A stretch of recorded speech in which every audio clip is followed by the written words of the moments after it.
Nakhon Pathom is a city with an ancient past and vibrant present. 1500 years ago, an ancient city from the Dwarawati period was founded on Nakhon Pathom. Together with an ancient stupa that enclosed in the largest stupa in the world, completed in 1817. People of Dwarawati are credited as the ones who brought Buddhism from Indian subcontinent to Thailand and propagate the teachings across the Chao Phraya Basin. Who were they? How was their daily life? And why did they disappear in the 11th century? This is the story of Dwarawati, an ancient civilization that started Buddhism in Thailand.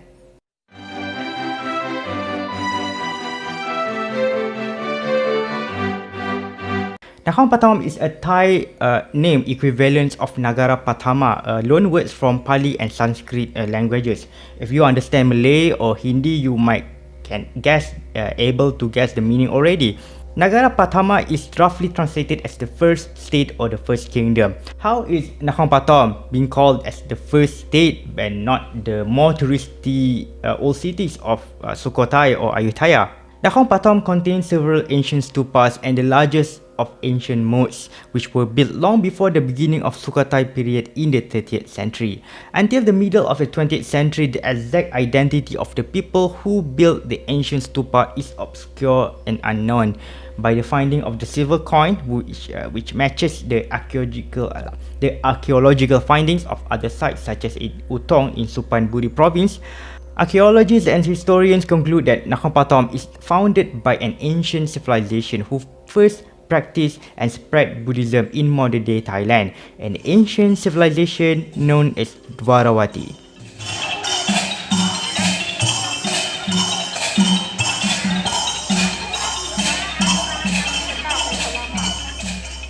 Dwarawati is a collection of polities or single kingdom of kingdoms who ruled central Thailand between the 6th century until the 11th century.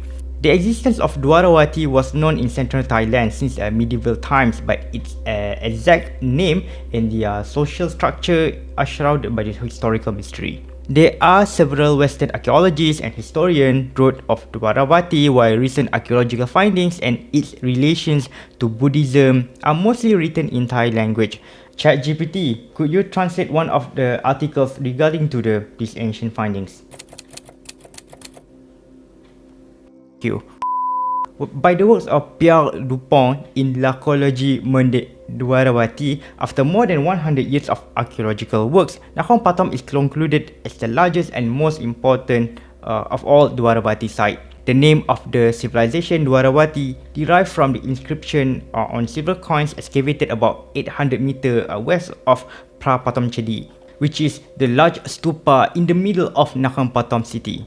The coin was struck in Sanskrit writing in Mon language with the writing Shri Dwarawati Swara Punya. Sanskrit language is an ancient language that widely used in India and Southeast Asia as a liturgical language in Hinduism and also in Mahayana Buddhism. The archaeological proof of Dwarawati are supported by the writing of contemporary writers of travelers who lived at that time. In 1884, historian Samuel Bill suggested that Dwarawati was a polity that Xuanzang, the Tang-era Chinese monk, mentioned as Tolopoti. It is located between Sri Kshetra of modern-day Myanmar and Isanpura of the modern-day Cambodia. Extensive archaeological findings and writing from Xuanzang and also from Yijing, George Sidis confirmed the existence of Dwarawati in his writing in the year 1963. Even after more than 100 years of archaeological works, the understanding of Dwarawati, a part of its cultural legacy, is so scarce. With little written sources from the civilization itself, archaeological evidence are the main sources of understanding the Dwarawati kingdom or kingdoms. With the proof of Sri Lankan style stupas, Mauryan style Buddhist statues and the usage of Sanskrit in coins, Dwarawati is heavily influenced by the Indian culture. Dwarawati barely left any stone inscription commonly found in Southeast Asia and stone building of any significant size. However, the existence of Dwarawati was known thanks to the founding of the statues of Buddha and also the brick stupas found on the Dwarawati sites. As Dwaravati was heavily influenced by the Indian culture, it is not a surprise that Buddhism was widely accepted as well. Dwaravati was founded by Mon people who received Buddhism from Sri Lankan Buddhist monks. Based on the Mon writing used on the stone inscription found throughout Thailand, central Thailand especially, which were carved before the 12th century. Mon people still exist as a small minority in Thailand and sizable minority in Myanmar. By the trade routes, Buddhism spread from major centers of Dwaravati such as Nakhon Pathom and Utong to all corners of central Thailand.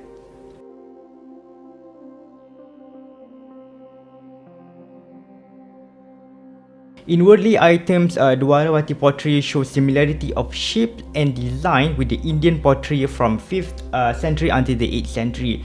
The similarities of design suggested that the existence of trade links between Dwaravati and also kingdoms of the Indian subcontinent.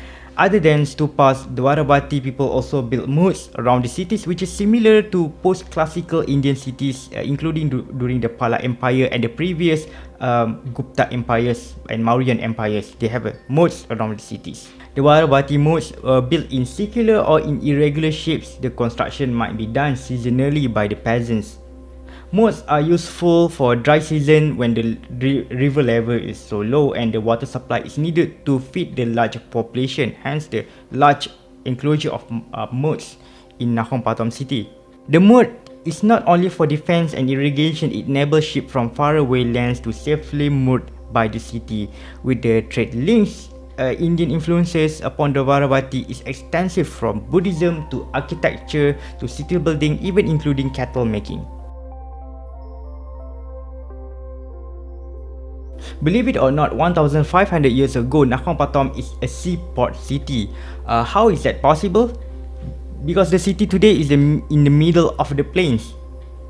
The seashore of Bay of Bangkok during the Dwaravati period located further north than the current shore. The reason is that the silt and mud brought by the river, especially Chao Phraya River, accumulated on the river delta, expanding the land and pushing the shore southward. Dwaravati has developed trade links not only with the Indian kingdom but also Sriwijaya in the maritime Southeast Asia and Tang dynasty of China. The archaeological findings of faraway coins, ceramics and glass bead makes Nakhon Pathom vibrant in ancient times than it was initially presumed, because previously Utong ancient moat city in Suphanburi province further inland north was assumed as the center of Dwaravati after a discovery of copper plate that wrote, Sri Harsavarman, the grandson of Isanavarman, having expanded the sphere of his glory, obtained the lion throne through regular succession. However, the copper plate might wrote of a royal succession or transition of power instead of confirming that Utong is as the center of Dwaravati. And furthermore, the size of the stupas and moats in Nakhon Pathom is undeniably larger than the Utong, in addition to its seaside location on the ancient coast. The existence of moats on Dwaravati sites might suggest that the rivalry or war happened between these cities or kingdoms, or within a kingdom, civil war, as many other old cities in Thailand do have moats for similar reason as well.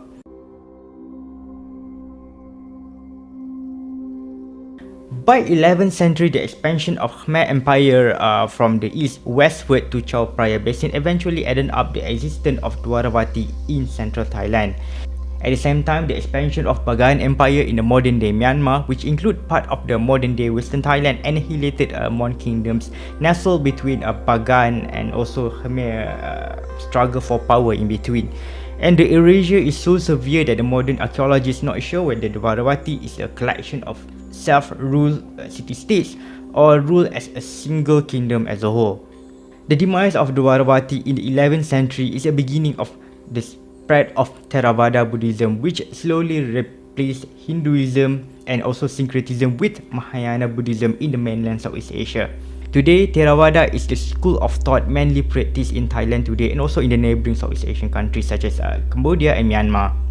After the power of Khmer Empire went in the 14th century, the center of secular power and Buddhism also shift north to Sukhothai and later to Ayutthaya and today in Bangkok. Nakhon Pathom was later abandoned and people moved to Nakhon Chai Si about 3 kilometers east, which is nearer to the water source of Tachin River. Despite its abandonment, the religious legacy of Dwarawati is not totally forgotten throughout the Thailand history. The religious legacy of Nakhon Pathom caused the initial archaeological effort in 1831 by King Rama IV, who later became a monk before his accession as a king. The ancient stupa surrounded by an ancient moat were excavated and reconsecrated as Prapathom Chedi, or in English, the first holy stupa, because there are no written findings of what it is originally called. The ancient stupa was covered by the new golden stupa, which is the largest stupa in the world. Later, extensive archaeological findings throughout the late 19th century and the early 20th century in Nakhon Pathom province give a glimpse on the legacy of the ancient civilization of Dwarawati. Initially, the ancient civilization name was unknown due to lack of written archaeological findings, and it was assumed that the ancient statues or the stupas and the temples were the legacy of the legendary kingdom of Suvarnabhumi.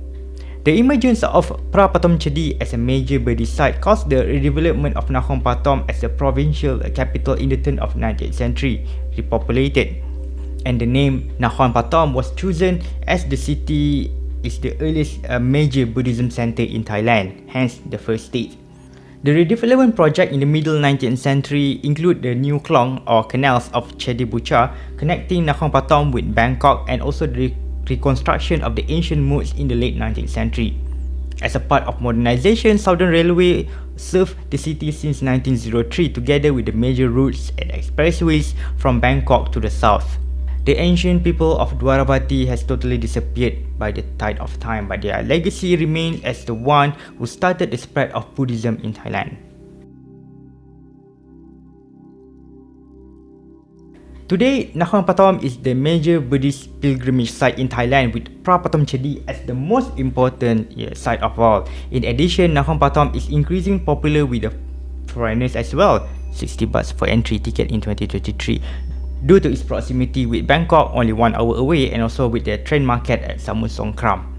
Unlike those two cities of Bangkok and also Samut Songkram, Klong, the number of visiting locals still far exceeding the foreigners, giving an atmosphere of Thai cities that maintain itself from over-tourism, as what happened in Ayutthaya and Sukhothai as well.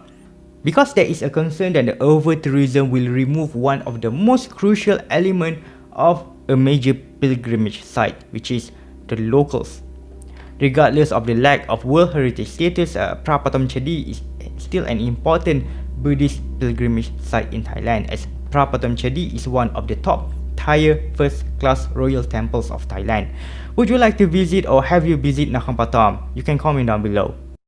If you want to visit Nakhon Pathom, you can visit the city by road and rail. Nakhon Pathom station served by the train services from Krungthep Apiwat station, Thonburi, Kanchanaburi, and the rest of the southern city stations. Or you can take bus from Southern Bus Terminal in Bangkok in Bangkok Noi, west of Bangkok, not in the old city but across in the Thonburi, in the Wat Arun side. By car or motorcycle, follow Route 4 from Ratchaburi, or either Route 4 or Route 388 from Bangkok. The driving time is about 1 hour. Thank you so much for watching. I hope you learned something new about Nakhon Pathom and the ancient civilization of Dwarawati that started the spread of Buddhism in Thailand. Thank you so much again, and see you in the next video.